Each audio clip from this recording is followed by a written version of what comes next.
We welcome you. Thank you for coming to our April library lecture, Bicentennial library lecture. Tonight we have the Reverend John Alexander with us. I'm very pleased to have you. Hey, come on in, Doug. You have to sit up front. Just like church. Yeah. Just like church, that's right. This one and that one are That's so okay. you could sit there. You're good right there. You can't even stretch your legs. Yeah, that's true. It's like the best seat on the plane, you know. Like emergency exit. Well, John is going to speak to us tonight about the history of the churches and congregations in Greensboro as part of the Bicentennial. Can you hear me? Okay? I know you can hear me. Asking the woman behind you. I am very happy that he was willing to come do this for us because it's one of my favorite subjects, and I had done, when I did the first lecture in January, did the history of the community, I read a lot about the churches, and there's just so much substance to what all has gone on here historically.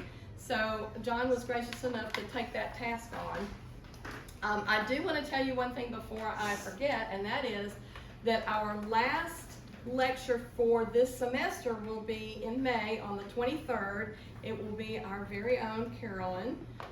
She will be talking to us about the history of this building and the library itself. So we're looking forward to that. We will start back in September. I'm hoping that Aaron Head is planning to come and talk about quilts, and then we have some other things lined up for the rest of the fall. So we'll take a little break June through August. But we're very happy to have you here. I don't think I need to say much, except you all know he's the minister at First Presbyterian here in town. And I see quite a few of your folks here, so I don't think I need to say anything else. I'm just going to get out of the way now. Okay, thank you. Sure. First off, thank you for the opportunity to do this. The history of this place excites me, and I love the history of Greensboro as much as I love history overall. Typically, in my pastoral ministry and in my adjunct teaching at the university, I deal with a lot of the ancient stuff. And by ancient, I mean my course starts right around 5,000 years ago. So, yes, we love to rub it in on the rest of the surrounding vicinity that we've been here for 200 years. But I'm sorry, 200 years is a little recent for me. After all, last night's lecture, as I finished up the semester, we ended up in 1649. We went ahead and committed regicide, executed a king, and then we stopped. They'll have to take Western Civ 2 for the rest of it. One of the things that I do want to thank the crew, the Diocese of Alabama, the Episcopal Women's Group heard version 1.0 of this lecture. So congratulations, you're getting version 2, which means it should be a little bit more improved, and I've received a little more information since then as well. And of course, the history of Greensboro churches in a lot of ways starts back with the season in which we're now in the church, and that is the Easter season. We live in a historical faith. Jesus did live. He did die on the cross, and he did rise again on the third day, on the day that the church celebrates Easter. And the history of the church began there and has continued ever since. It really shouldn't surprise us that as this area was developed and founded and everything, explored, settled, that the church came with the people who settled in this area. For one thing, Greensboro was founded during the time of the Second Great Awakening. It was a time of great religious fervor in America. It was a time where some of the denominations first developed, and then later kind of exploded onto the scene, including here in Greensboro.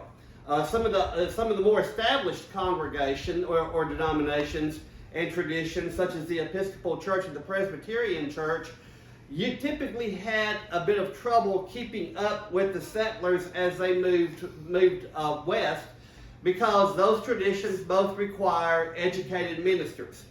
You can't just pick up your Bible and go and preside at the Eucharist at an Episcopal church. And you can't just pick up a Bible and start preaching and preside at baptism and communion at a Presbyterian church.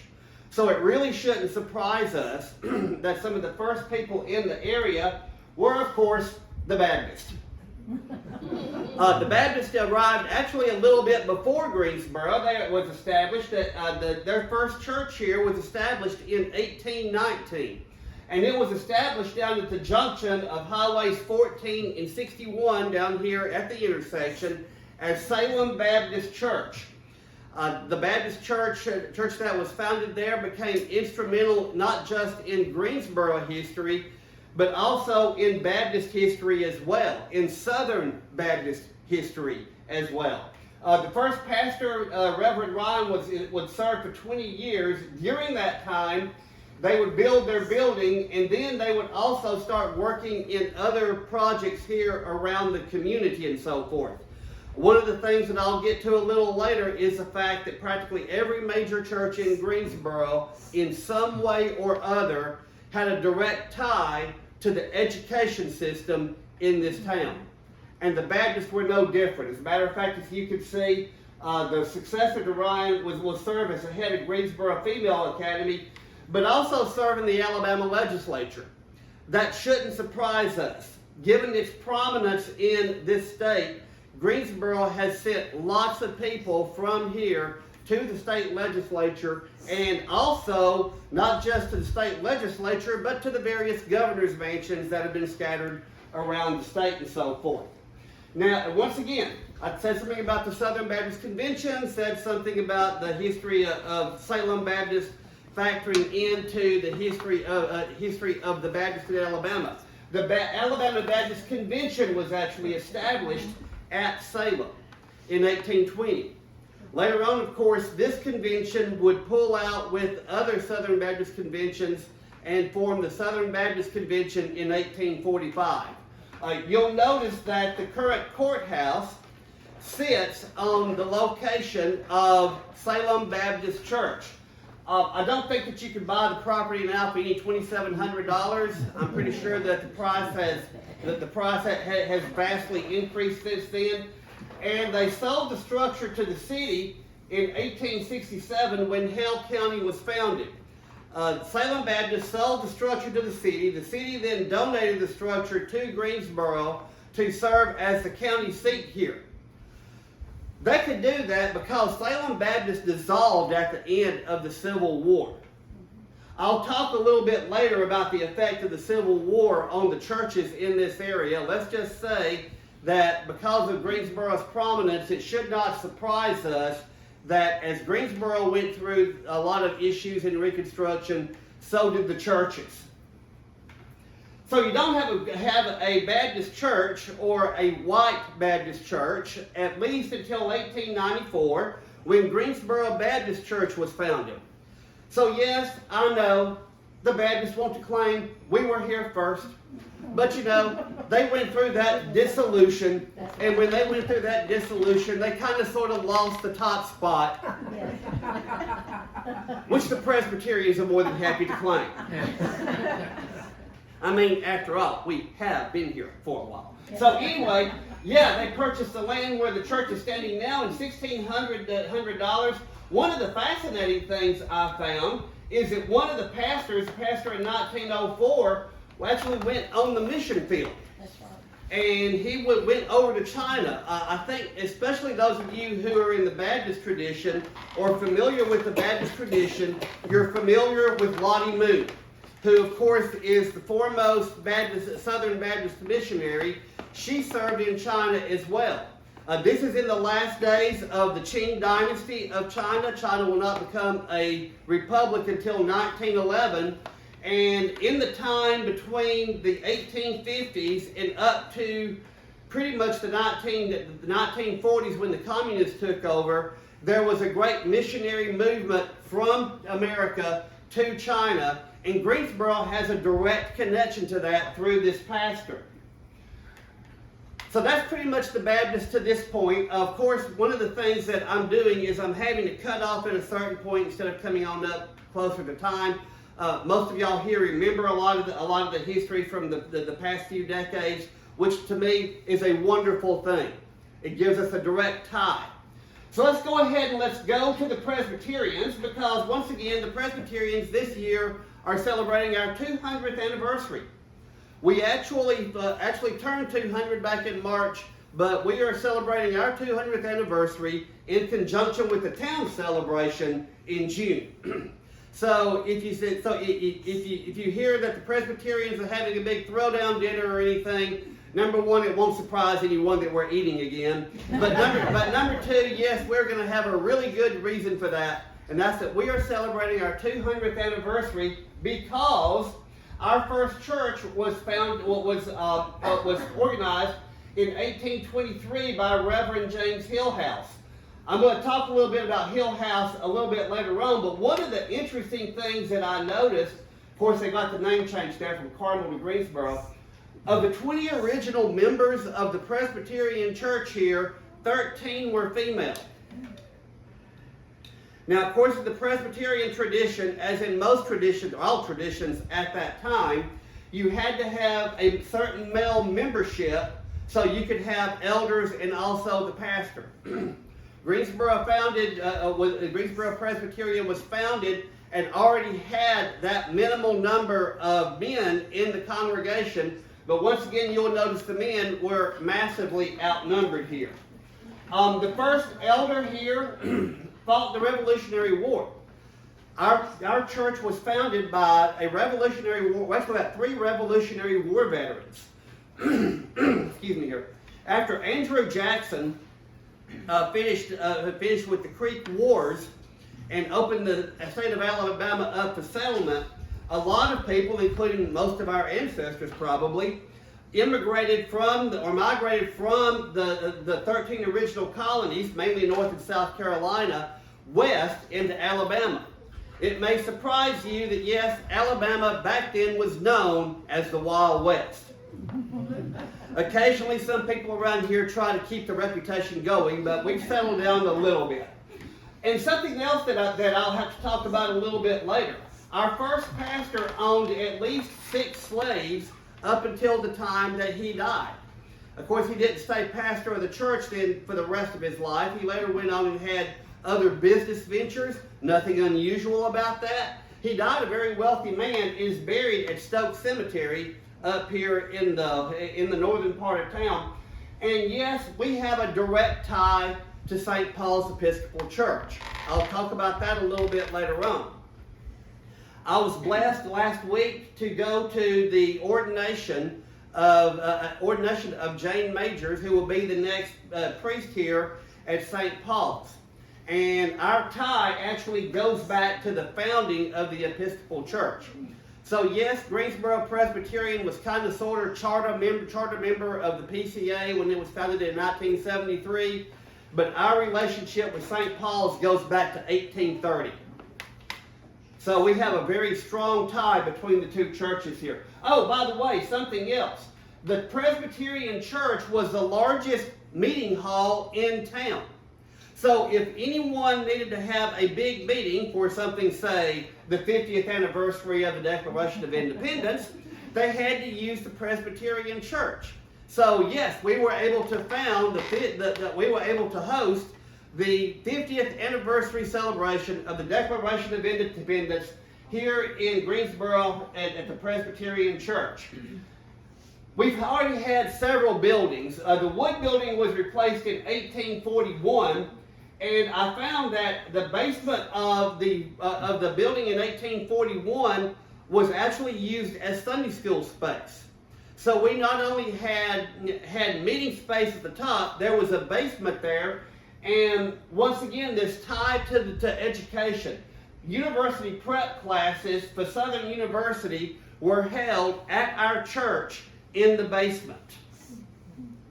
And that tie to education, as I'll bring up later, is something that I think is still very important for the churches in our area. That building was torn down in 1859. As best as I've heard around here, somebody kind of sort of got a whiff that a war was coming. If you're going to get a new building, you better get it while the getting's good. And we built a new building in 1859. It didn't matter that we had a brick building. Now we have a new brick building. And I found this out. Rick Wilson asked me for some information about the pastor, J.C. Mitchell, who's listed on the historical marker outside our church. So I started looking for a J.C. Mitchell and couldn't find him. I later found that J.C. Mitchell graduated from Princeton Seminary at Princeton University and went looking. And it turns out that when he was in Princeton, his name was James Mitchell Cake.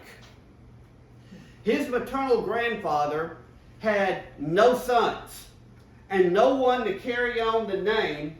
So James Mitchell Cake, before he came to Greensboro, changed his name to James Cake Mitchell.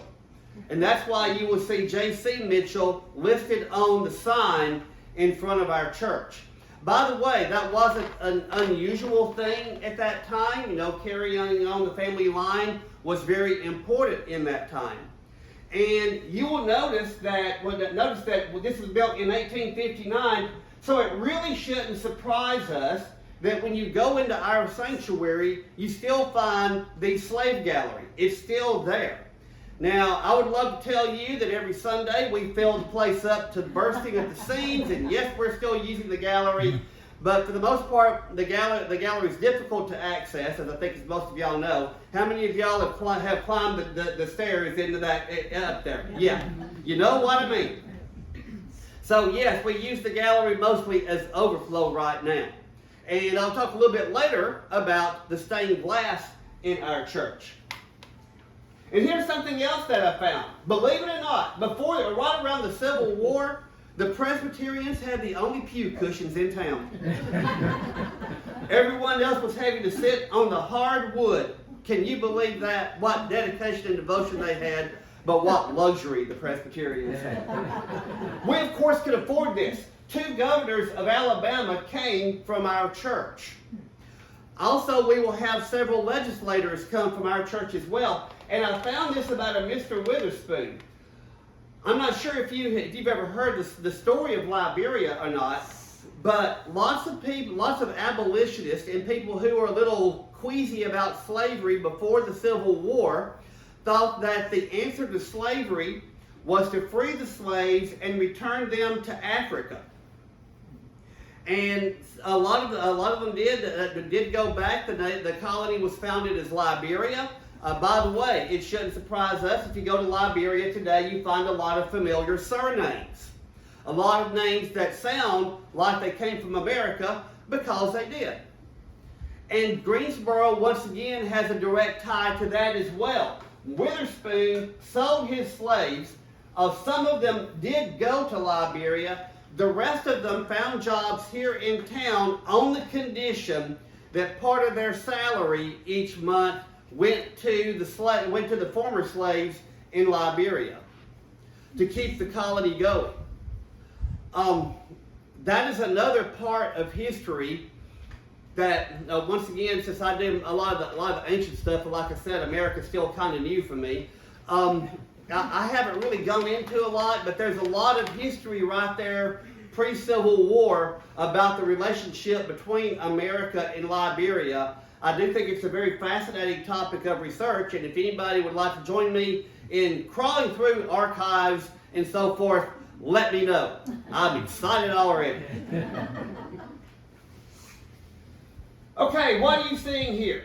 A stained glass window with Jesus in the window. All stained glass windows were installed between 1890 and 1912. In the Presbyterian tradition, we have this thing called the Westminster Confession of Faith. Every pastor must subscribe to the Westminster Confession of Faith. When I was finally, after 6.5 hours of grilling and frying and broiling, approved by the presbytery to become pastor here, I took 2 exceptions to the Westminster Confession of Faith. Exception number 1 is working on the Sabbath. I'm bivocational, I'm IT. If things fall on the floor on a Sunday, I will have to put down the Bible after church and go up to Shelton and help put things back together again. Been there, done that multiple times. Oh, and by the way, it turns out that if you're going to observe the Sabbath very strictly, you're not going to eat out because you don't want anybody working on the Sabbath. Y'all, this is Greensboro. And yeah, I look around right now and I don't think there's a face here that I haven't seen at the Mustang at some point on Sunday. Exception number 2. The Westminster Confession of Faith prohibits any graven images of Jesus. When I told them that I was taking that exception, some of the more conservative members of the Presbytery looked at me as if I had grown horns. I mean, why in the world would he take an exception that means that he's okay with pictures of Jesus in the sanctuary and stuff? I told them, Greensboro Presbyterian has stained glass images of Jesus that were installed over a century ago. And I'm not about to start a pastorate by telling them we're removing them. That's just common sense. So yes, we have our stained glass windows. They are absolutely beautiful. And once again, these windows, they're now over a century old. Yes, thanks to the Episcopalians doing it first and then the Methodists doing it. Or did the Methodists do it first? Okay, the Methodists did it first. Thanks to the Methodist trend, we now have plexiglass over our windows like the Methodists and the Episcopalians to preserve the stained glass. Go Methodists. We added our education building in 1962, a fellowship hall in 1986. Many of you have been in our facilities. And by the way, one thing that we're now doing at our church, we are renovating our education building to include a handicapped accessible restroom that will also have a shower built into it. So now, I think most of us have noticed that it seems that we're getting hammered with tornadoes with an increasing frequency in this county.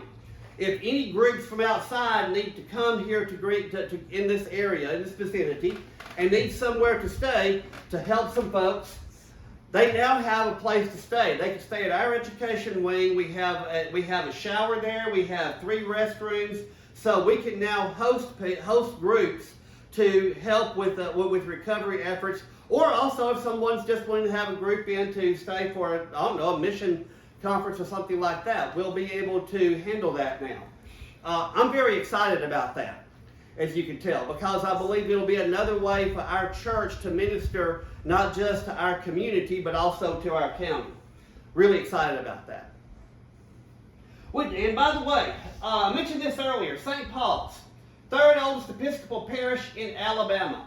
Only Christ Mobile and Christ Tuscaloosa are older than St. Paul's.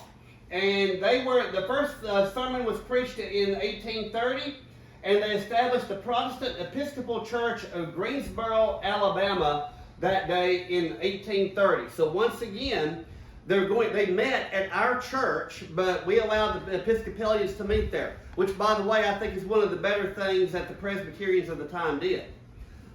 You've got to have that tie between congregations to help the community realize, yeah, we all do worship the same Jesus, we just do it in different buildings on Sunday.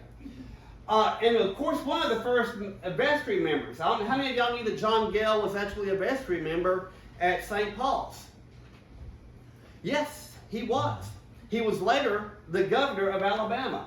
They renamed it in 1833 Christmas Eve, auspicious occasion to name something after St. Paul. And they received their first rector in 1835. First baptism was held in 1838, and their first marriage was held about less than 2 weeks later. And you'll notice that the church is already growing. It goes from being just kind of a mission church to they now have a name, they now have baptisms, and they're going to have their first confirmation class on Good Friday of 1838. So the church is already growing in its first decade. Thank you to the folks of the Episcopal Church for showing me that yes, there is a picture of the original church. you will notice that the original church was not built in the Gothic style. It was built in Greek revival. Something else, they had a slave gallery as well that went across the back of their church. Nothing unusual for the time. All the major churches will have a slave gallery. And then there's Right Reverend Leonidas Polk, who consecrated the church. This guy ranks as a character in Episcopal history. It turns out that Leonidas Polk graduated from West Point, proof that yes, God calls soldiers to the ministry, and then graduated from Virginia Theological Seminary. I found this about the guy. They could not ordain him as a deacon because he had never been confirmed. They had to confirm him before they could ordain him. But anyway, he was ordained as a priest, became the missionary bishop of the Southwest. Yes, at this time in history, Alabama and Louisiana and SEC country was known as the Southwest. He's the one who consecrated St. Paul's Church in 1844 and then later went on to found Sewanee, the University of the South. And here we got to talk a little bit about this guy because yes, Leonidas Polk is known for more than consecrating St. Paul. He is also known as the worst general in the Confederate Army. He never won a battle. But he was buddy-buddy with Jefferson Davis, and that buddy-buddy relationship saved his career. He later became one of the South's only lieutenant generals. And yeah, somebody asked him when he became general, "What you doing? Are you putting off the gown of an Episcopal bishop?" To which he replied, "No, sir, I am buckling the sword over the gown." Leonidas Polk was active in the a lot of the Tennessee campaigns. Once again, he never won a battle. Every battle that he was over was a dismal failure for the Confederate States of America. And he later died down a little south of Chattanooga when a Union soldier a Union artillery guy saw a group of Confederate officers and decided to take a shot. What's the worst thing that can happen? Well, he hit one. He hit Leonidas Polk with an artillery shell. Killed him instantly. At least one historian says the artillery shell that killed Leonidas Polk was the worst shot ever fired for the Union cause. For the Union cause. You caught that, right? I mean, hey, you don't take out the worst general your enemy has. You hope he keeps getting promoted. Fortunately, before he proved himself completely inept and incompetent at military arts, he was a bishop, and we're thankful that he was able to consecrate the church here. Now we have something else happen. The Cobbs family comes here. In 1844, Nicholas Cobbs comes here. His son will marry the daughter of the first rector, Reverend Avery, and Richard Cobbs will serve as the rector for 50 years in one pastorate. He will serve from 1861 all the way up to 1911. Through the Civil War and also through a major renovation of the church. Most of us, how many of y'all knew that it was first built in Greek revival style? Anybody? Yeah, the Episcopalians. And then, of course, we knew and you. But yeah, I mean, it reminds me a lot to me of Canterbury Cathedral. Canterbury Chapel on the campus of the University of Alabama, which is where I attended my first Episcopal Eucharist. Very Greek, very Gothic, exposed beams and stuff like this. That wasn't done until 1873. They also took the opportunity to remove the slave gallery, and then in 1880s they put stained glass windows in. An interesting fact that I found was that one of the first rectors of St. Paul's was very much opposed to stained glass. He thought that it was a little too Catholic. It turns out you kind of get these things a few times in Protestant history. So anyhow, they were able to put their stained glass in the 1880s. Yes, I confess, predating the Presbyterians.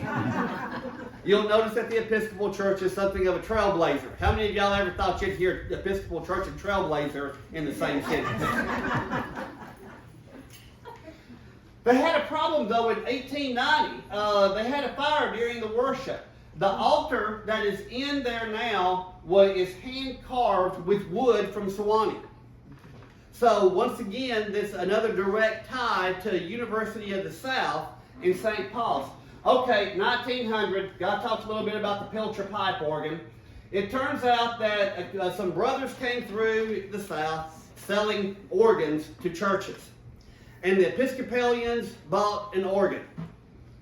I will talk a little bit later about, once again, trend-setting Episcopalians, because it turns out that when the Episcopalians do something, heaven forbid, they one up the Presbyterians.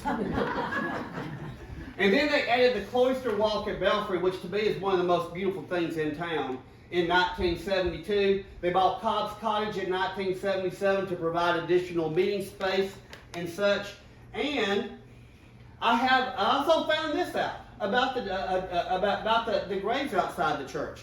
And by the way, right now I want to toss out a huge thank you to our esteemed lawyer, Nicky Cobbs, because he was able to give me a lot of information about St. Paul's and also about the churches of this area. One of the things that he told me is that Sarah Sawyer, her daughter and son-in-law are buried in the graves.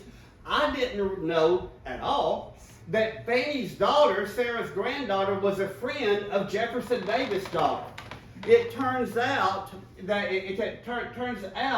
that Marbury was connected with Jefferson Davis while they were all together in government in Washington, D.C. Jefferson Davis' daughter died. And after Fanny and J.S. died, Sarah had already sent the daughter up to Washington, D.C., where she became good friends with Jefferson Davis' daughter. During the Civil War, the daughter placed flowers on the grave of Jefferson Davis' daughter and was arrested for treason. Okay, once again, I hear all these people say, well, it's worse now than it's ever been. Trust me, we have seen worse. Okay? And if God blesses us, we will never see anything this bad in our lifetimes. Of course, people intervened on behalf of the child. She was only 12 years old when she was arrested. And she stayed there in the house. By the way, Marbury, does that kind of ring a bell for anybody? Yeah. Yes, it's the same family. J.S.'s father was the Marbury of Marbury versus Madison, the Supreme Court case.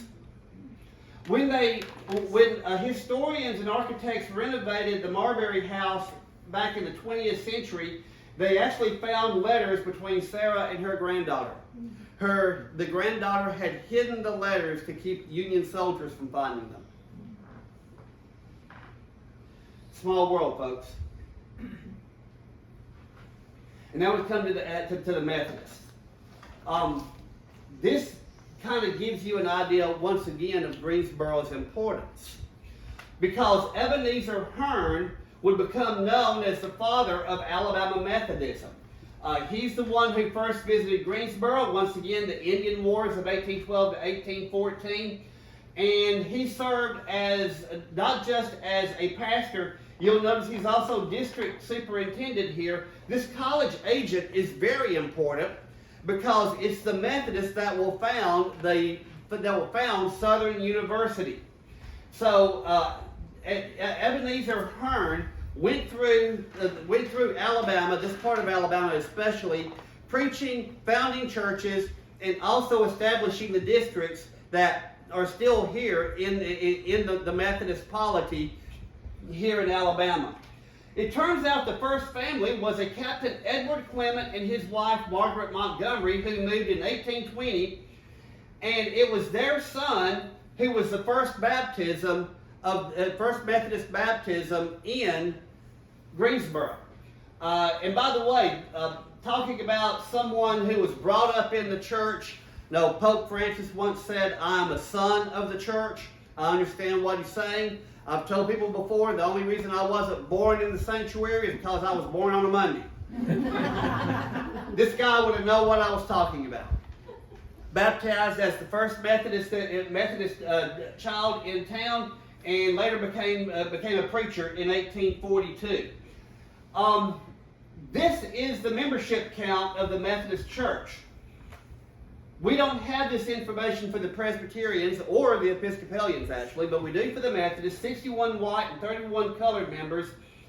They built a building in 1820, but that building is no longer there. They moved there. They gave that building in 1837 to a black congregation, and once again, we're in the Great Awakening.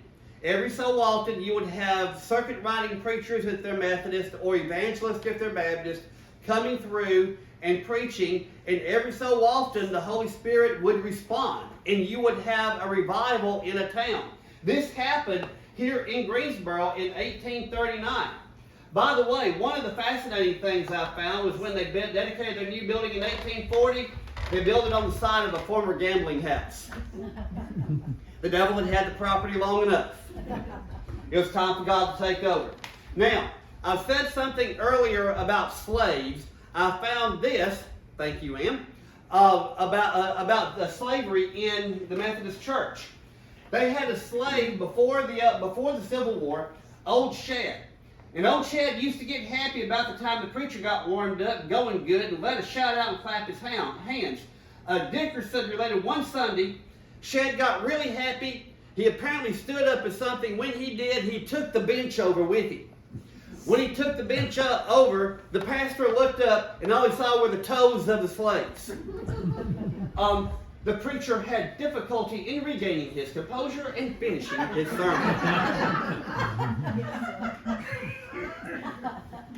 That's another one of those things I've said before. I don't mind preaching with screaming youngins. I'll do that any time. There are a couple of things I wouldn't do. Number one, I tried it once, don't. I've tried to preach over yapping puppies. Horrible failure. Number two, not happening. Okay, something else here. This is in 1893. The pastor took the clock down and faced in the pulpit. He didn't want people turning over and looking to see what was going on. For those of you who have been in the Presbyterian sanctuary, you know that there is a clock hanging at the back of the sanctuary where I can see what's going on. The clock's broken. Don't worry, I don't let them out too late because I have my iPad up there that kind of sort of helps me keep up with the time and everything. They built their present building in 1907, which I've got a story about that building here in just a few minutes. Let's go ahead and go on to the firebrand pastors, because the Methodists had them. About as badly provoked as we ever got with a preacher was while he was delivering his sermon at the morning hour. The fire alarm sounded, and naturally the men folks in the congregation got up and left. Of course they do. First off, they're probably the ones fighting the fire, plus it may be their business or something. That preacher stopped his sermon and began to rebuke the men for leaving the church. He was the same preacher who would berate people for getting in late and tell those who were in their seats in a commanding voice not to look around to see who was coming in. They had seen them plenty of times before. And y'all, I love this line. We often thank the Lord that the church is not afflicted by many of the sort. I don't know exactly when that line was written. I know when the book from which I got it was written, but that does not sound like 1980s English to me. I'm sure that story passed down. I don't have a lot of information on the black churches in town, not nearly as much as I would like. And yes, I've contacted some folks to try to get me more information. There still is a Salem Baptist Church in town. It is the Black Baptist Church, founded in 1869. They built their first building in 1870. And something that I think kind of gets overlooked a lot in Protestantism, well, in Christianity, is the influence of women on congregations and in the church as a whole. People say, well, women know they haven't been able to do a lot of stuff and everything. Don't let that concern you too much. Popes were advised, and kings were advised by nuns many a time. Some of the great reform movements in the Catholic Church were founded by nuns. And it's kind of surprising to me how in this area especially it seems that women have played a major role in some of the decision making in the churches. As a matter of fact, Miss Emma Jones is the one who told them it's time for us to have a brick church at Salem. They started in 1895 and they completed it in 1910. And most likely, by the way, it was the same with the Presbyterian Church. I think a lot of y'all know Evelyn Anderson was kind of, and her family were big time in getting our education building going. There's a story about Presbyterian women again here a little bit later on. I have asked St. Matthew's for their records so far. I have not received anything back from them. I would like to know something about that. For those of y'all who got version 1.0 of this at the Episcopal Women's Group, I have later found that it turns out Martin Luther King did not speak at St. Matthew's. He spoke at St. Luke's AME Zion. I was able to confirm that here in the library in the Greensboro Watchman because the Watchman had a write-up of Dr. King's visit here. In 1964, of course, Martin Luther King and Lyndon Johnson, President Johnson, worked together on the Civil Rights Act that granted African Americans the right to vote. That was not the end of the struggle. And in fact, in 1968, Dr. King was already working on what he called the Poor People's Campaign, and that's why he had come here for two reasons to Greensboro. One was to advocate for the Poor People's Campaign, but also in that year, an African American woman was running for the Board of Education, the first African American woman to do so. And Dr. King had come here kind of on a stump speech as well as everything else. Here is the problem. By this time, Dr. King was completely exhausted. He was suffering from depression, most likely clinical depression. He was in very poor shape because of the amount of airline food and everything, and somebody once made a joke about that. The joke fell flat. And in less than 2 weeks after he was here in Greensboro, he was assassinated in Memphis. Let's go ahead and go there. I have noticed that Dr. King was threatened when he was advocating for the right to vote. He was assassinated when he advocated for the rights of the poor. And I'll let your pastor pick up on that one later on. One of the things that I found, I said, I couldn't find the church. I got online and started looking for St. Luke's AME Zion. Turns out that it's still listed on the AME Zion main website. It turns out if you go to Google Maps, it'll try to show you where St. Luke's is. Don't go down 3rd Street. It's not there. It turns out that the church was later demolished because there was a stream running underneath it that they apparently didn't know about, and the building rotted. And that's why that church is no longer here. So this is a little bit about the actual churches. Let's kind of go into a few things about Christianity and the churches in general here.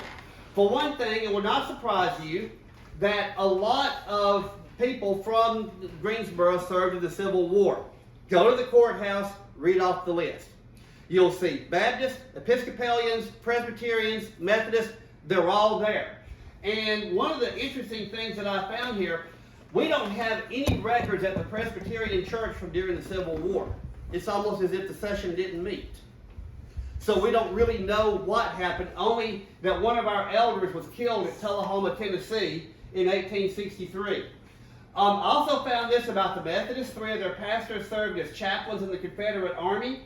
And in 1872, the Sunday schools got together, the Presbyterians, Episcopalians, and the Methodists, and they purchased the first monument to the Confederate dead, which was placed in Greensboro Cemetery. I went looking for it one day, didn't find it. Does anybody know if it's still there? It's there. It's there? It's near the College Street corner. when you first College go. Street corner. Okay, I apparently was in the totally wrong part. I was in the totally wrong part of the cemetery. But yes, thank you. And by the way, that the history records it, they met at the Presbyterian Church and marched in good order down Main Street to the monument to dedicate it. And of course, the later monument was placed by the Daughters of the Confederacy in front of the courthouse. And then a few things about the Episcopalians here. Sereno Watson was an abolitionist. As you can imagine, that does not make him very popular in Greensboro. W.T. Blackford was a judge and actually served in the Reconstruction administration and therefore was labeled a scalawag and was later run out of town. He was told not to come back. However, he did come back at times for family things such as confirmations and things such as that. He attended those services at St. Paul's, and then after the service, he promptly left town again. And something else here, this is something that Nikki told me. Algernon Jeffries and a lot of other Episcopalians actually testified against the KKK during Reconstruction and the time after that. Once again, this will not make them popular in Greensboro. Once again, I'd kind of sort of toss this out as kind of an aside from a pastor instead of a lecturer here. A lot of times standing on the grounds of the faith will make you highly unpopular. Still necessary to do. I told you about St. Paul's and those trend-setting Episcopalians. I still can't believe I'm using those two words together. But here we are. One of the things the Episcopalians did when they bought their organ was it pretty much convinced the Presbyterian women that we needed an organ too. After all, we can't let the Episcopalians show us up. Never. So the women went to the session and told the elders, we need an organ. The elders told the women, we don't have room. The women told the elders, you're make room. If you've been in our sanctuary, you know that yes, the elders made room. Yes, the elders knew better than not to make room when the women told them to, and that's why we have the little alcove behind the pulpit at the Presbyterian Church. I also found that the present Methodist organ came from a closed Jewish synagogue in Selma. Didn't? No. That's an older. It was an older one. Older one. And the one that's there presently was put in since we've been here, so I think it was in the 90s or something. 90s. Thank you. I will update. Thank you very much. I had to look it up and let you know. Okay. Thank you very much there. It was there till the one that we have now from 1990. Okay. 1990. Thank you very much. One of the things that I love about this area is the beauty of the music in the churches. I mean, yes, we have our organs and so forth. And by the way, yes, we also have excellent pianists and so forth. Yes, we have a great pianist at the Presbyterian Church. No, she is not for sale at all. Nobody's going to outbid us. I'm just going to go ahead and tell you right now. She will never be out. We will never be outbid for Marsha. But I love the fact, especially that we get together and when we get together, we sing. How many of y'all enjoyed the time at the Bible Methodist Church? Wasn't that just fabulous? Yes, we have a very strong tradition of music in our churches here in Greensboro. I also found this about the weddings here. It turns out that in 1888, you had twins married in a joint service at the Methodist Church. Professor Giddens married May Taylor, and Mr. W.E.W. Yerby married Mabel Taylor. 1870s, a major problem. Turns out that there was a murder trial going on when somebody was getting married at St. Paul's. Word flew through town. Imagine the word flying through Greensboro. That the verdict, that the jury had returned a verdict. Folks, everybody left the wedding except for the priest and the couple. And everybody hightailed it to the courthouse to hear the verdict in the murder trial. Okay, education, which I think is really one of the more important things that we have done here, in addition to spreading the gospel in our area. I found that 5 Presbyterian pastors and 1 Methodist pastor have served as heads of female academies here. It turns out that in 1856, when Southern University was founded, that a Methodist from Greensboro was the chair of the board. And something else I found, you're kind of off the hook. Until 1886, most of the pastors were also professors at Southern University. As a matter of fact, one of the pastors was actually the president of the Southern University. This continued up until 1886, when the Methodists finally decided that the church had reached the stage where the pastors had to focus on the church instead of trying to split their time between being a professor at Southern University and also serving as pastor of the Methodist Church.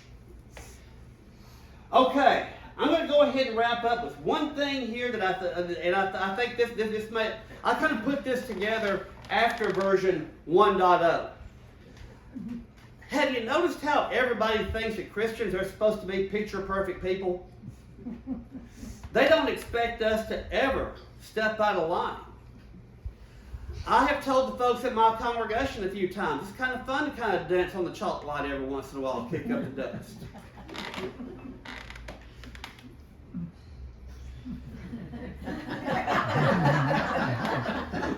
Saintly shenanigans, I call this. I told some of my students about this last night. I also told them that yes, names are mostly omitted to protect the guilty. Because trust me, there's plenty of guilt to go around. For one thing, I was informed that in the 1950s, a pastor of a church here in town, which shall remain unnamed, wrote a pamphlet opposing integration. And was very adamant about that he opposed desegregation and stuff like this. But y'all, I'm going to tell you, if you're going to take a stand on a hot button issue such as that, and let's go ahead and toss this out here, if you're going to come down on the wrong side of it, you really better watch where you toe the line. Because it turns out that if you get caught in an affair and run out of town, you kind of sort of lose your influence. Yes, it was verified. Yes, this guy, while writing his pamphlet was also carrying on with someone in town.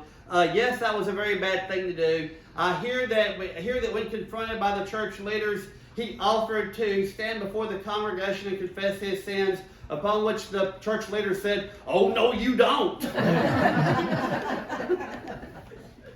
Who can blame him? Spirits in the church. What do I mean by spirits in the church? We all know that when we gather together, when 2 or 3 are gathered together, Jesus promises that he will be in our midst. So you don't have to worry about whether the Spirit is in your congregation on Sunday morning, okay? 2 or 3 are gathered together, the Spirit is with us. However, there is a church, which shall remain unnamed, that one time back in the 50s had a problem with the heat on a cold morning. The pastor had made it to the church before the janitor and decided to go down into the basement to see if he could do anything. Why a pastor would think he could do something with heavy equipment, I have no idea. I have deacons for that. This guy went down into the basement and found that the janitor was operating a still in the church under the pulpit. This led, as you can imagine, to an emergency meeting of the church leaders, many of whom were sworn to secrecy and probably took the secret to the grave with them. But hey, statute of limitations is long expired. Now here's the thing. You got to admit, a still in the church is almost a stereotypical Hollywood trope. Anytime Hollywood needs a good story about a church, they're going to put somebody making moonshine somewhere in the church. Have you noticed that? Not to be outdone, we're claiming them. Okay, we're claiming them because we will claim intellectual curiosity and also intellectual achievement. The Presbyterian Church, decades ago, had a prodigy as a pastor's son. This kid could read practically anything and then do something with it.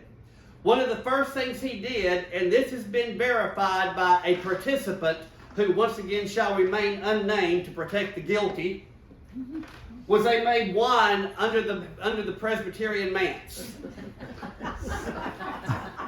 Folks, these kids weren't even teenagers, and they've already set up a winery under the manse.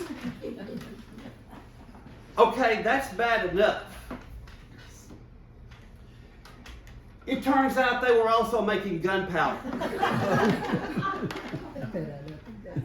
So you've got a bunch of precocious preteen boys who are making gunpowder under the manse, and all I can say is, thank God it's still there for us to live in.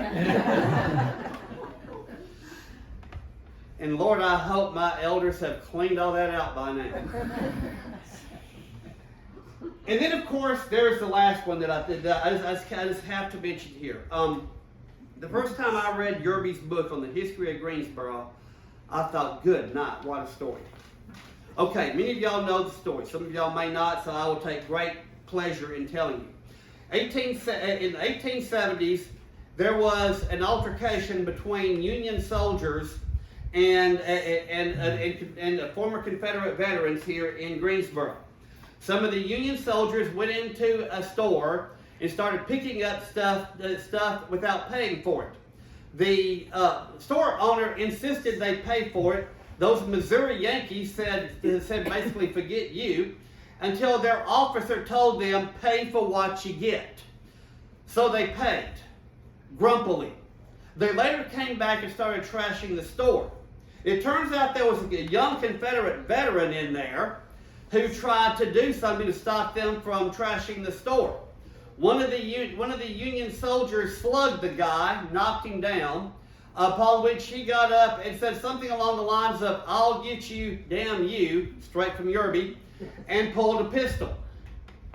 The Union soldiers retreated across the street, upon which the Confederate soldier put up his arm, steadied his shot, and shot one of the Union soldiers dead. Well, as you can imagine, chaos ensues. The shooter holsters his pistol, dashed out the store, and jumped on the first horse he could find. It turns out the horse was a racehorse. And if you read Yerby, one of the first things he's going to tell you is that people have been racing up and down Main Street in Greensboro since the town was founded. So this horse, of course, was bred for this. For this he was born. They tear off out of town, tear off up going up toward Utah. Union soldiers chasing them with everything they have except for the fact the guy's on a racehorse. He gets far enough up the road to get off and watch the Union soldiers tear off by him. He, meanwhile, hightails it and is next seen in Mississippi. But brother is still in town. The Union soldiers return, infuriated they couldn't catch the shooter, so they decide brother will be just as good. They take the brother and say, if he doesn't return by sundown, we will hang the brother from a lamppost. Dad shows up. Dad encourages the son to die like a man. In Yerby's words, he tells his dad he endeavors to do so. Fortunately, somebody got word to the Union colonel over in Marion, who hightailed it up the road, made it here in time to stop the lynching. So instead of getting hanged, the brother is put in a prison camp up in Tuscaloosa. Here's where it gets really good. It turns out that there's a Southern belle, a very attractive, in the modern parlance, hot Southern belle, up in Tuscaloosa who is known to the family. She gets in buddy-buddy with the lieutenant over the camp. She starts telling the lieutenant he needs to let the guy go. The lieutenant cannot do so. On his honor, he cannot do so. So she got him sidetracked. Oh, by the way, he proposed to her and she accepted. She got him sidetracked. The brother escaped, and when the brother escaped, he hightailed it out of town. Upon which the hot Southern belle promptly dropped the lieutenant. So now, not only does he not have his fiance, he also doesn't have the prisoner. And as you can imagine, that's kind of a blot on his military record. Now, y'all, when I read that story, I thought, is there anybody in town brave enough to claim this crew? And then, of course, I met Miss Ann Langford. And Ann told me, oh, they were Methodists. And I thought, well, darn. I was sure hoping to go back in some ancient roles and find them all as Presbyterians. I mean, hey, we've already got the gunpowder plot. I mean, what better than Reconstruction Ruffians? And by the way, if you have more stories about saintly shenanigans, I will gladly take them for version 3.0. Here's one of the things I want to point out, though. Why do we do this? Why do we study history? Once again, we are in a historical faith. Folks, this is not made up, okay? We believe. Every Sunday in our church, we say that we believe using the Apostles' Creed. Other churches here use the Nicene Creed. We believe in Jesus Christ, His only Son, our Lord, who was crucified, who did rise again, and who is the founder of our faith. The thing is, when you go back in church history, and I did this just a couple of weeks ago with the Western Civ class, and you start talking about some of these folks, people kind of wonder, how on this planet can the Christians claim these people? Well, we claim them because they're ours. We're not perfect, y'all. We're forgiven. Thank God. So yeah, we claim the shenanigan makers as and the trouble makers and the rabble rousers as much as we do the saints, because once again they are part of our history. Recording the history for future generations. I told my folks, those students a couple of weeks ago, something that, and by the way, have y'all noticed how right now one of the major battles raging in our culture is over history? I'm going to tell you something, folks. History is one of the most dangerous courses you can take in a university setting. It's deadly. And there's a reason why people are fighting over it. History, by the way, is definitely the cruel mistress. She records the facts faithfully. The historians will not argue over the facts, they will argue over the interpretation of the facts, and that's one reason why the war is raging right now. And I'll go ahead and toss this out. It has occurred to me that a lot of the folks who are on the front line of all this hollering and everything kind of need to hear something from Sir Isaac Newton. Sir Isaac Newton once told an atheist philosopher who was going on about the second coming, Newton's words to him were, "I have studied these things, you have not." If you're going to start arguing the history, you better be ready to dive in the deep end of the pool. Because if you don't want history to record you as a fool, don't do foolish things. On the other hand, if you want history to record you as a faithful follower of Christ, a faithful servant of the church, a faithful child of God, make sure you use wisdom and discernment and act that way. Because the only way these churches are here today is because our ancestors have passed them on to us. We did not inherit, we didn't exactly inherit it from them as much as we're bequeathing it to the next generations. And if we want the next generations to think well of us, then whenever they sing that song, "For all the saints who from their labors rest," let's make sure that we do great things in the name of God in our congregations and in our community. Thank you.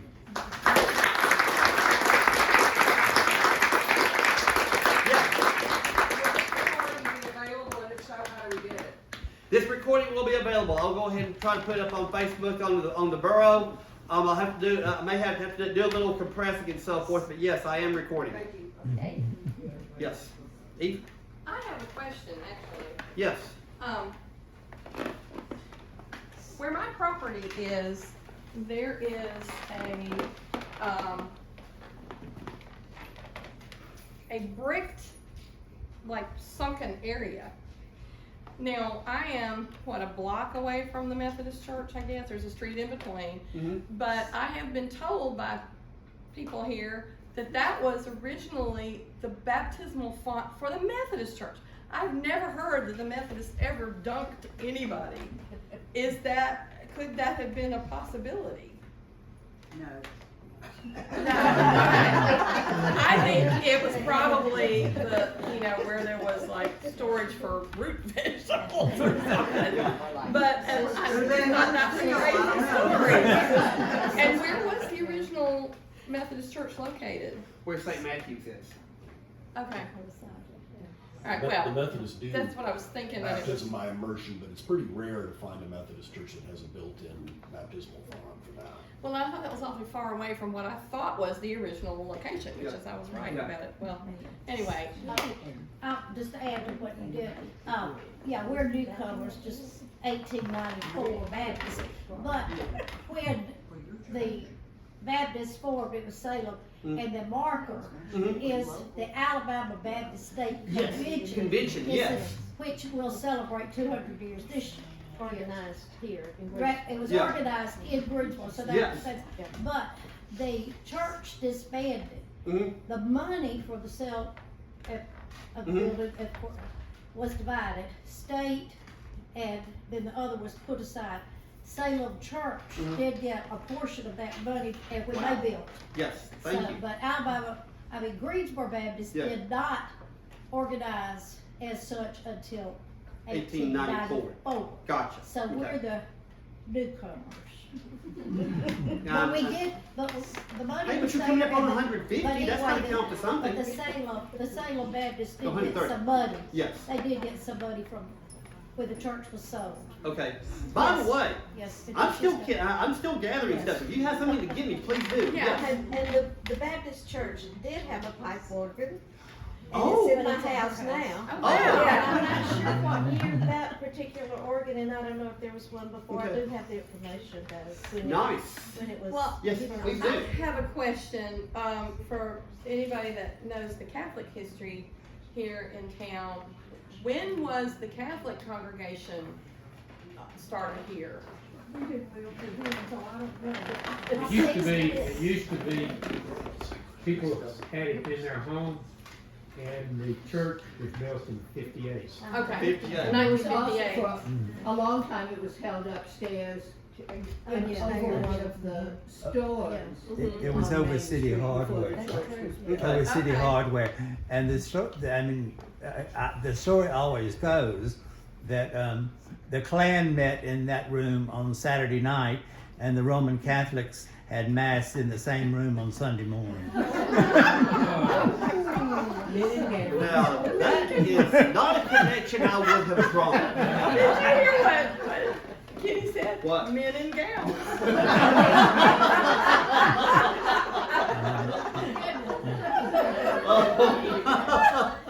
But Oh my. Well, y'all, thank you so much for coming. I just want to remind you again that Carolyn will be here in May on the 23rd, 5 o'clock. Try to talk about some of the women that were involved in the library. So we'll be Great talking idea. about the library that night. I have thoroughly enjoyed this, Thank so you. thank you so much Thank you. for coming. And thank you to all of you for coming and being a part of this. And if any of you do come up with something, please let John or me know so that we can get it recorded and as part of it. Yes, Cornelia?